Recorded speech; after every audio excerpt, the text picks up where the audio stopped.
Hey guys, Tom the Casual Cutter here with a video for you on kind of the system I use to determine whether or not something checks my boxes. Whenever I pick up a new knife, I have certain criteria that determine whether or not it's a knife that I'm going to keep for the long haul. And I guess I've been inadvertently using this system for quite a while, but I kind of thought about it the other day and drew it out, and this is what I came up with. It's basically 6 criteria, with a 7th being aesthetics, which is completely subjective, but I guess all of these ratings are subjective.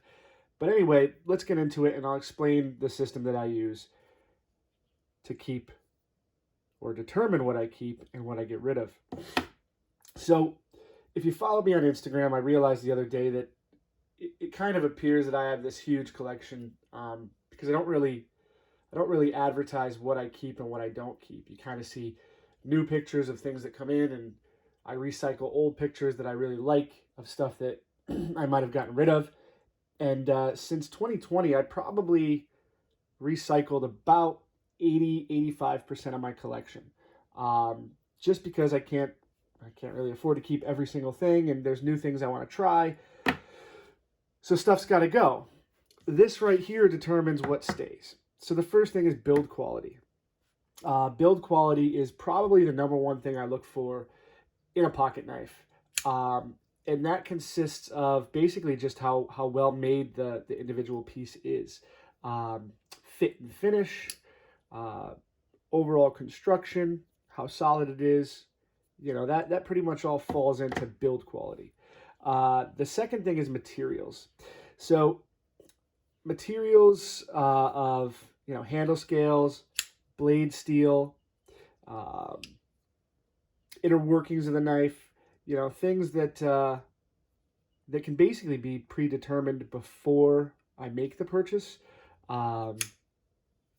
That's something that influences what I buy and what I keep. So that's number 2. Number 3 is ergonomics, how the knife feels in the hand, also very important. Number 4, cutting performance. Does it cut? How well does it cut?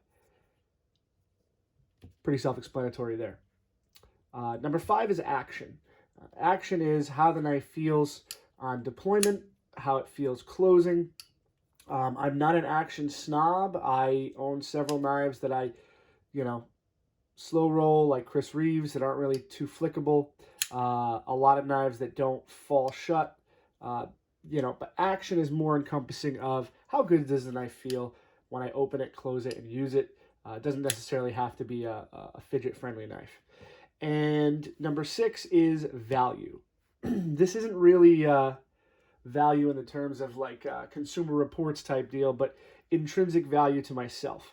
Is this knife worth what they charge, what I paid for it, and does that make it worth keeping?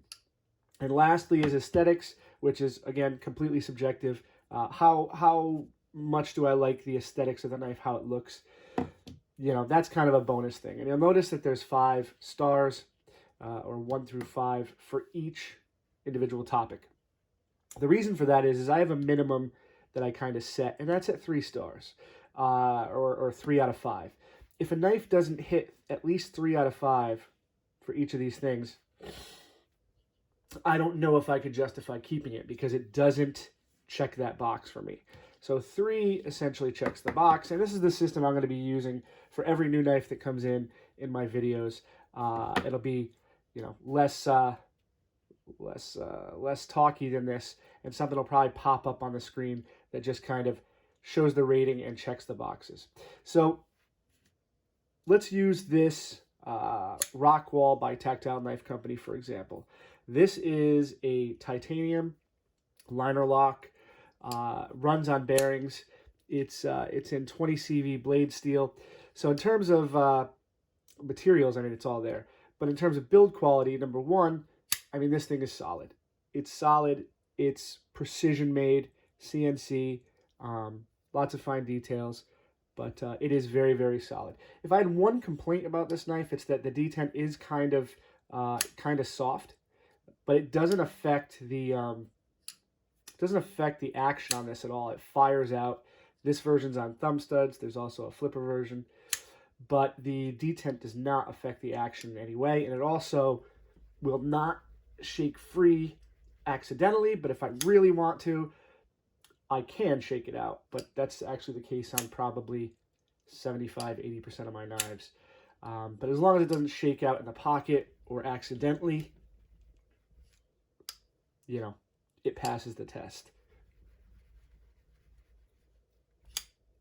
So that's that.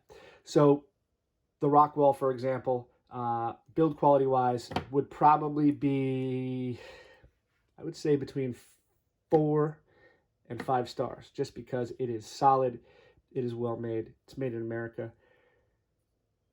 Precision, CNC milling. So for example, that would probably be a 4 or 5. Material wise, you got the 20 CV steel, you got the titanium. That's going to be a 5 all day long. Doesn't really get better than that in my book. As far as ergonomics goes, the knife does feel great in the hand. It's got a little cutout, little choil here for a secure grip. It's relatively thin. Everything is chamfered and smooth on it. There's no sharp points at all. The clip is nice and low profile, so there's no hot spots. So yeah, in terms of ergonomics, this is probably going to be, I would give it 4 stars. Cutting performance, it is thin blade stock. It did come very sharp from the factory. I stropped it and it got even sharper. So the combination of the blade stock, the edge geometry, makes this a really good cutter. So on a scale of 1 to 5, in cutting performance, I would probably give it a 4. Next is action that we touched on. I mean, the action on this, it deploys very well, reliably, 100% of the time. It pretty much drops shut with a little shake, which again isn't a prerequisite of mine, but it is pleasurable to deploy and close this thing. So yeah, action-wise, I would give it a 4.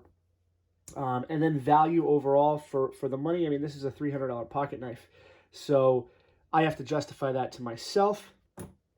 And after owning this for about a month, I would say that it's definitely worth the money for me. So in terms of value, I would give it a 4 out of 5. And then aesthetics, I mean, I like the look of this knife. It's clean, it's simple, it's got great lines, it's got great details. So in terms of aesthetics, it checks that box. So all of these criteria are met at or above the minimum of 3 out of 5. So this knife checks all my boxes. Now, just to compare with different knives, not everything has to be titanium, premium, you know, all that stuff. Like this Ace Iona from Giant Mouse Knives, it has FRN scales, which, I mean, FRN is probably my least favorite handle material, but it's got M390 blade steel, so that right there is phenomenal. You know, and this does check all those boxes for me. I mean, in terms of materials, sure, I would give FRN.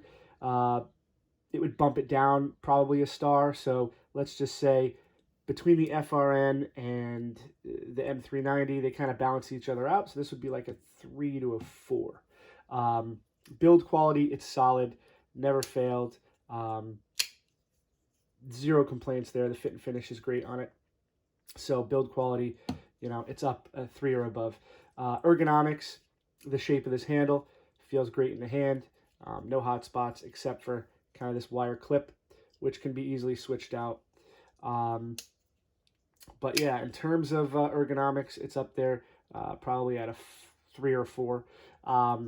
Cutting performance, my complaint is it is a little thick blade stock, but I sharpened it up, and now I would say it's much better. But even out of the box, I mean, this thing cut, and I had no complaints. You know, so cutting performance would probably be a 3 out of 5. Action is extremely snappy. This is on phosphor bronze washers, and 0 complaints there. It's snappy to open, never fails, nice and smooth to close. I think you can probably shake this shut. But yeah, so it passes there. Action, I'd probably give it, again, a 3 out of 5. And value, and this is a $99 knife. So for everything you're getting in this knife, I've had it for years. It's served me well. And yeah, value, I would probably give it a 4 out of 5. Aesthetics, it's a simple design. I like it, so it checks that box too. So again, this remains in the collection because it checks all the boxes. Another example is this ProTech Malibu. Now, the Malibu build quality is extremely solid. This is, 2 slabs that are finely fit together. It's a plunge lock, a button lock, and it's solid. I mean, this thing has relatively no blade play, which in a button lock, blade play can be an issue. So yeah, I mean, build quality, I would say it's a 3 to 4 out of 5. So it checks the box. Materials wise, 20 CV blade steel, which is extremely good to go. Aluminum scales, not my favorite. I prefer titanium, but I understand the rationale behind using aluminum. So again, those two kind of balance each other out. I mean, blade steel 20 CV would be, a 5 out of 5, but because of the aluminum, kind of takes it down a notch, but still, materials 4 out of 5, checks the box. Cutting performance, this Wharncliffe I like because it still has a extremely piercing tip. Mostly flat, so I guess it's a modified Wharncliffe because the blade is not completely flat. This guy, again, is a little thick behind the edge, but you strop it for a minute and it's sharp enough to take on pretty much any daily cutting task. So in terms of cutting performance, I'd give it a 3 to 4 out of 5. Let's say a 3. Action-wise, I mean, come on, guys, it's a button lock. It's the Malibu.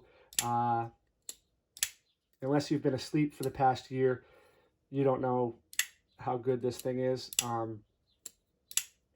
Action is amazing, so 5 out of 5 on that. Extremely fidgetable, fun knife to use. And last but not least, value. These go for about $200, and for the total package, this provides enough value to me where it's worth keeping. So that checks the box. Last but not least, we have something that's a little high-end. This is a Shiragorov F95t, and this is an older knife, but it's a high-end knife. And it is not cheap. These go for secondary market prices that are well above what they sold for new. So, this guy's under a lot of scrutiny. But I've wanted one for a long time. Finally decided to bite the bullet and pick one up. Again, this is an older model. It's LMAX blade steel, titanium handle scales. Runs on single row bearings.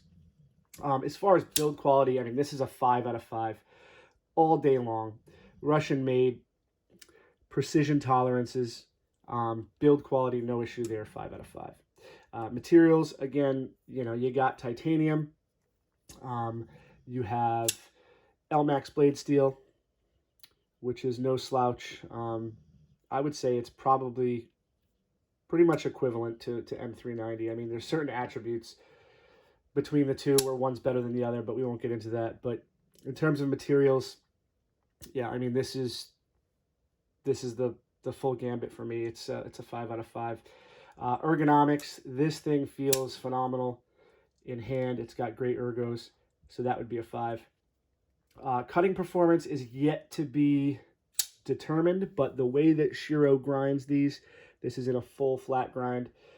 They grind all their knives extremely thin behind the edge. I mean, you can look at that plunge grind there and see how much more material comes off the bottom than the top.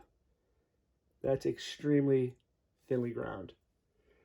So I have no doubt that this is going to be a good cutter, and from everything I've read, there's no complaints.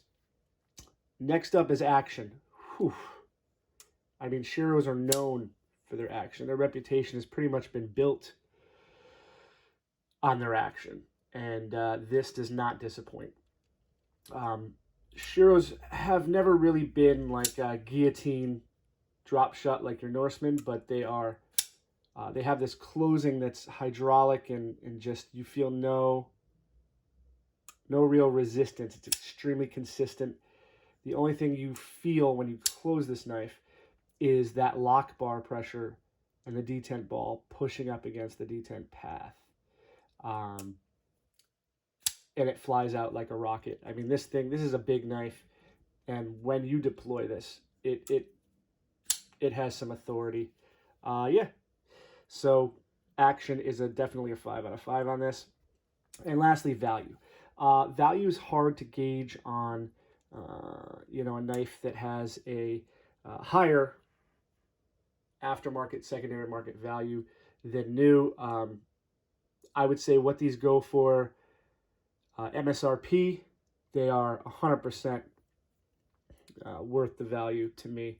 And even this one that I picked up on the secondary market at a premium, I still think with everything that it offers, it has the value there.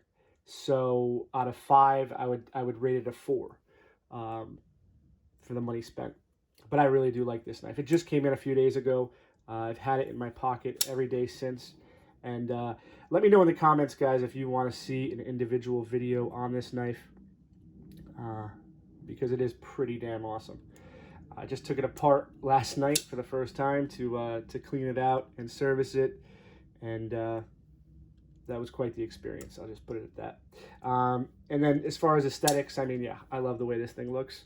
The profile, the blade shape, the scale milling. This is the turtle model because it has kind of like a turtle shell milling. Yeah, this definitely checks that box. Love the way this knife looks. So yeah, guys, that is my new system for, kind of determining whether or not a pocket knife checks my boxes. You might have different criteria to check all your boxes, but this is pretty much what it boils down to for me and what I'll be using going forward.